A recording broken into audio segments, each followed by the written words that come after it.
లంకలో సీతమ్మను కనుగొని హనుమంతుల వారు తమ కర్తవ్యాన్ని గుర్తు చేసుకున్నారు. సీతాదేవికి రాముని సందేశాన్ని ఇచ్చి ఆమెకు భరోసా ఇవ్వటమే తన తక్షణ కర్తవ్యమని ఆయనకు స్పష్టంగా తెలుసు. కానీ అది సులభం కాదు. ఆ సమయంలో సీతమ్మ వారు ఉన్న స్థితి మాటల్లో చెప్పలేనిది. ఆమెకు ఏ పురుషుణ్ణి నమ్మే స్థితి లేదు. అనేక రాక్షసులు వస్తూ దూషిస్తూ ఉండేవారు. ఇలాంటి సమయంలో ఒక వానరుడు వచ్చి నేను రాముని దూతను అని చెప్పినప్పుడు ఆమె ఎలా నమ్మాలి? అక్కడే హనుమంతుడి అసలైన పరీక్ష మొదలైంది. ఆయన సీతమ్మ ముందుకు వచ్చి రాముని వివరాలు ఇలా చెప్పడం మొదలుపెట్టారు.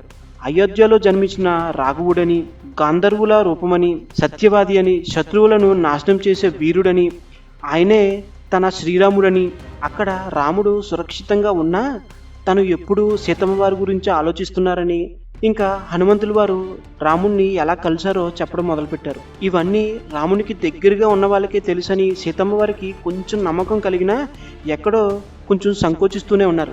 అప్పుడు హనుమంతుల వారికి తెలుసు మాటలు చాలవు, ఒక గుర్తు అవసరమని. అతను తన వస్త్రం నుండి మెరిసే ఉంగరాన్ని తీసి సీతమ్మ వారికి చూపించడం మొదలుపెట్టారు. సీతమ్మ చేతిలోకి తీసుకుని చూశారు. అది రాముని ఉంగరమే.